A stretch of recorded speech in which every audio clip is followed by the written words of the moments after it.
Hello everyone, this is Nilofer Neha Khan and welcome to our YouTube channel Shikshalaya पर। आज हम बात करेंगे आपके डीएसएसबी पीजीटी ज्योग्राफी के सिलेबस के बारे में। जैसे कि आप सभी को पता है, डीएसएसबी ने अपना ऑफिशियल सिलेबस अनाउंस कर दिया है। अब जब से ही अनाउंसमेंट हुई है तो डीएसएसबी में जो ज्योग्राफी वाला सेक्शन है, सिलेबस जो है आपका, वो काफी बहुत सारे टॉपिक्स आपके दे चुके हैं। ठीक है, और इन्हें आप एक चीज याद रखिएगा कि अगर जो चीजें चेंजेस हुए हैं ना, तो वो सबके लिए हुए हैं, सिर्फ आपके लिए नहीं हुए। तो इसलिए परेशान होने की कोई जरूरत नहीं है। आपको यहाँ पर आज की वीडियो में मैं दोनों ही लैंग्वेज में सिलेबस प्रोवाइड कराऊंगी, ताकि जो हिंदी मीडियम वाले बच्चे हैं वो बेचारे परेशान हो रहे हैं कहीं ना कहीं। ठीक है, दूसरी चीज, आपको किस तरीके से सिलेबस को लेकर अपनी प्रिपरेशन करनी है, इसके बारे में बात करेंगे और कोशिश करेंगे कि आपके सारे डाउट क्लियर कर सके। ठीक है, तो सबसे पहले हम डिस्कशन कर लेते हैं हमारे सिलेबस के बारे में। तो सिलेबस को अगर आप देखोगे, तो सिलेबस अगर आप सिर्फ पॉइंट्स देखोगे या टॉपिक देखोगे, तो टॉपिक के अंदर जो सब टॉपिक्स है ना, वो काफी ज्यादा है। ठीक है, अगर आप सारा ही सिलेबस करने बैठे तो आपको काफी टाइम कंज्यूम होगा। तो कुछ टिप्स मैं आप लोगों को दूंगी ताकि आप लोग कम समय में सारी चीजों को हैंडल कर पाए। और एक बात याद रखिएगा, एट द एंड आपका सिलेक्शन मैटर करता है। आपने कितना पढ़ा है कितना नहीं, ये मैटर नहीं करता। ठीक है, सबसे पहला जो टॉपिक आपको यहाँ देखने को मिलता है, भूगोल एक अनुशासन के रूप में। ठीक है, अब यहाँ पर अगर आप देखोगे ना, ज्योग्राफी एज अ डिसिप्लिन, ये वाला टॉपिक, इसके अंदर जो सब टॉपिक्स इन्होंने दे रखे हैं वो बहुत ज्यादा है। ठीक है, जैसे कि geographical ideas in ancient, medieval and modern period.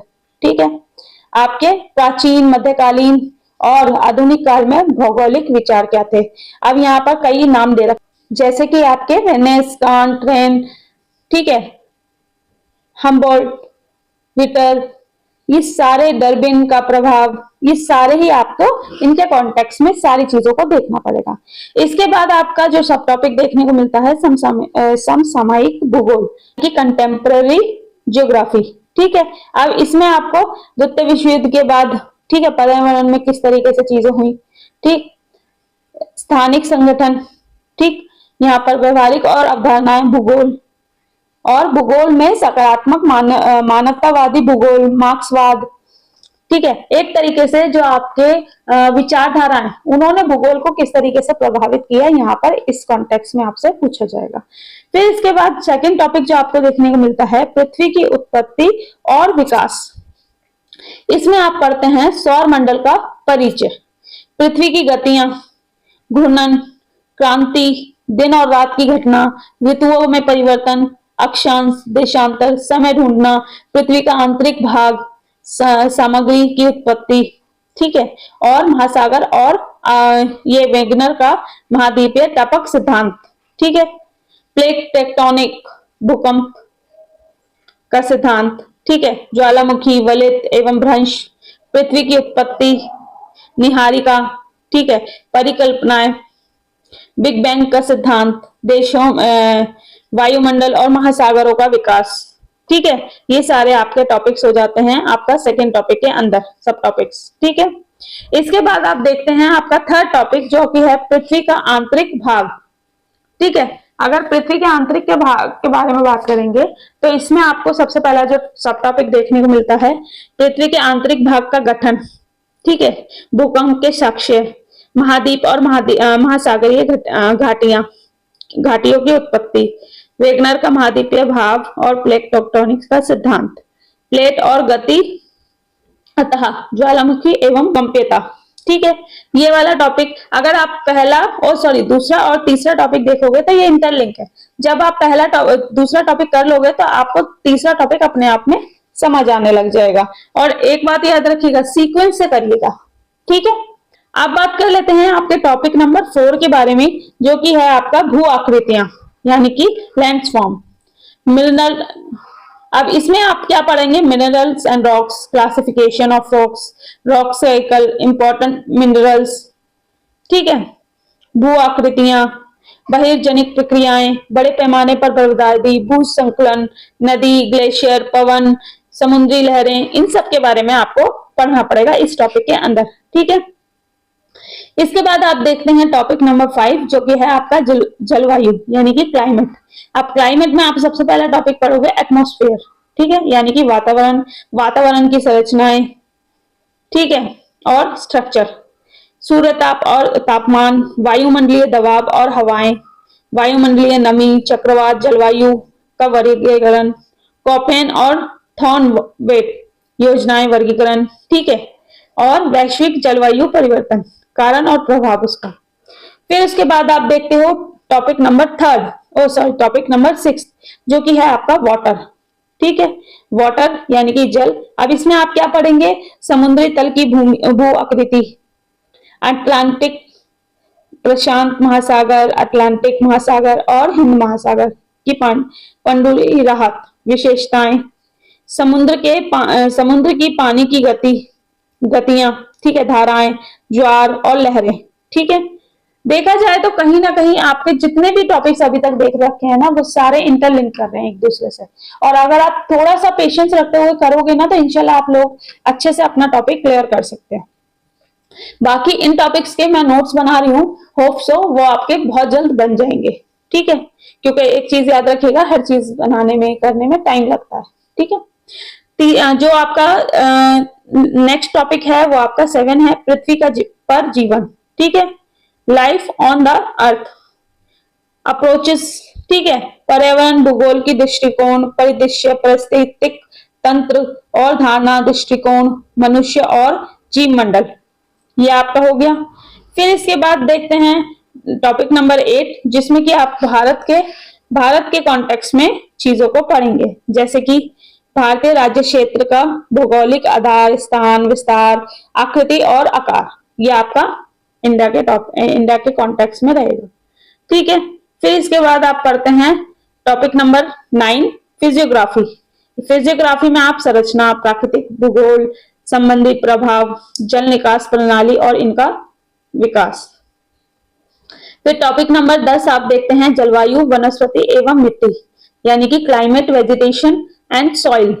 अब इसमें आप क्या क्या पढ़ेंगे, जलवायु, भारत की कुल जलवायु को नियंत्रित करने वाले कारक, भारतीय मानसून की उत्पत्ति और तंत्र, ठीक है, भारत में की ऋतुएं, भारत की जलवायु का वर्गीकरण, ठीक है। अब यहाँ भी इस कॉन्टेक्स्ट में आप पढ़ेंगे, ठीक है। इसके बाद हम पढ़ते हैं हमारा टॉपिक नंबर 11 जो कि है प्राकृतिक खतरे एवं आपदाएं, ठीक है, नेचुरल हैजार्ड्स एंड डिजास्टर्स। अब यहाँ पर कॉजेज यानी कि कारण क्या हो रहे हैं, ठीक है, पर्यावरण में जो इतनी आपदाएं आ रही हैं। फिर उसके बाद इनमें भी क्या क्या पढ़ेंगे, बाढ़, सूखा, चक्रवात, भूकंप, भूस्खलन, खतरों के प्रति मानव का मतलब क्या उनकी तरफ से एक्शन लिया जा रहा है, सारी चीजें इसमें पढ़ेंगे।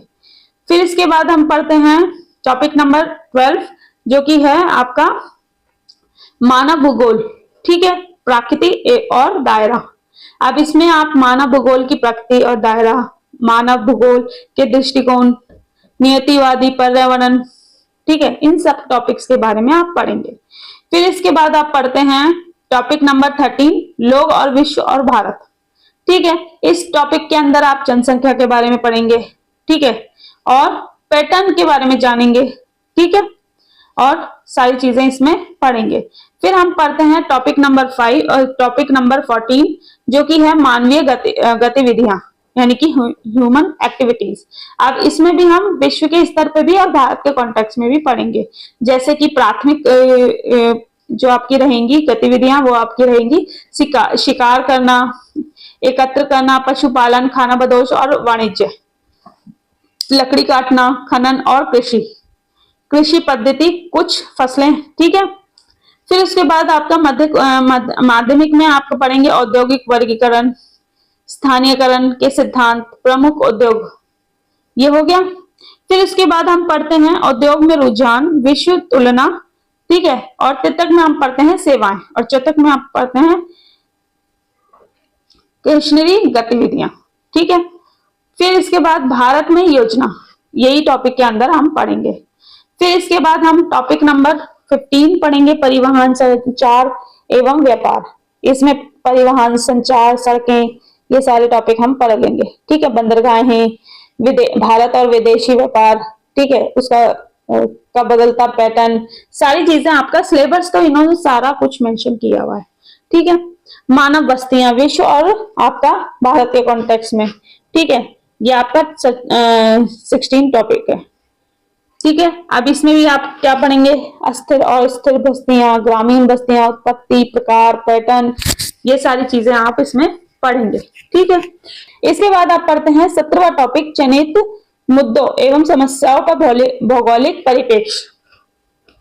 ये टॉपिक आ जाएगा जिसमें कि हम पढ़ेंगे पर्यावरण, प्रदूषण, भूमि, जल, वायु, शोर, ठीक है, ग्लोबल वार्मिंग, गरीबी, खाद्य सुरक्षा, सतत विकास, इनके बारे में।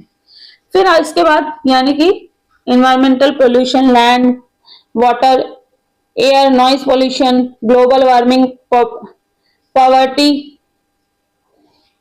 फिर फूड सिक्योरिटी, सस्टेनेबल डेवलपमेंट। फिर आप पढ़ते हैं टॉपिक नंबर 8 जिसमें कि आपका रहेगा सामान्य मानचित्र। ठीक है, प्रैक्टिकली। ठीक, इसमें आप सारी चीजें जैसे कि पैमाने, मानचित्र, परिप्रेक्षण, दिशाएं, अक्षांशों, देशांतरों का पता लगाना, ठीक है, ये सारी चीजें आप इसमें पढ़ेंगे।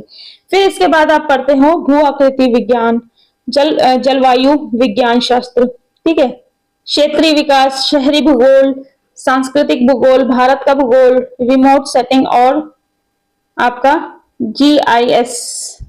फिर आपका बायोग्राफी, सोशल ज्योग्राफी, ठीक है, जल विज्ञान आपका ये हो जाएगा। फिर भौगोलिक विचार, जल संसाधन एवं प्रबंधन, जनसंख्या, कृषि भूगोल। फिर इसके बाद आपको आपका टीचिंग मेथोडोलॉजी का सिलेबस देखने को मिलता है जिसमें कि हम आपका जो सिलेबस है उसमें आप learning and teaching, language across the curriculum, understanding discipline and subjects, gender society and gender school and society, pedagogy of school subject, knowledge and curriculum, assessment for learning, creating an inclusive school, childhood and growing up, drama and art in education. ये सारे topic आपके teaching mythology में आएंगे। ठीक है, इनके notes में पहले ही प्रिपेयर कर चुकी हूँ, लेकिन जो आपका जो सब्जेक्ट का सिलेबस है इसके सिलेबस को प्रिपेयर करने में थोड़ा सा टाइम लग रहा है। जैसे कि आप देख ही सकते हो कितना लंबा चौड़ा इन्होंने सिलेबस दे रखा है। तो होप सो सारी चीजें टाइमली प्रोवाइड हो जाएं। बाकी मैं कोशिश तो यही कर रही हूँ कि आपको लोगों को सारी चीजें मैं टाइमली प्रोवाइड कर दूं। और हाँ, एक वीडियो और आएगा जिसमें कि हम डिस्कस करेंगे ना कि पूरे सिलेबस में आप किन किन चीजों को ध्यान में रखेंगे। ठीक है, पूरे मतलब थोड़ा थोड़ा वो हर एक टॉपिक को एक्सप्लेन करने की कोशिश करूंगी ताकि आप लोगों को एक डाउट क्लियर हो पाए कि इस टॉपिक में आपको एग्जैक्ट पढ़ना क्या है। ठीक है, बाकी कोशिश तो मैं यही कर रही हूँ कि सारी चीजें टाइमली प्रोवाइड हो जाए।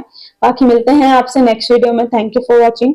आप लोगों से रिक्वेस्ट है, कोई भी डाउट होता है तो आप लोगों को नोट से रिलेटेड या किसी भी चीज से रिलेटेड तो आप इस नंबर पे कांटेक्ट करके डिटेल मांग सकते हैं। बाकी मिलते हैं आपसे नेक्स्ट वीडियो में। Thank you for watching.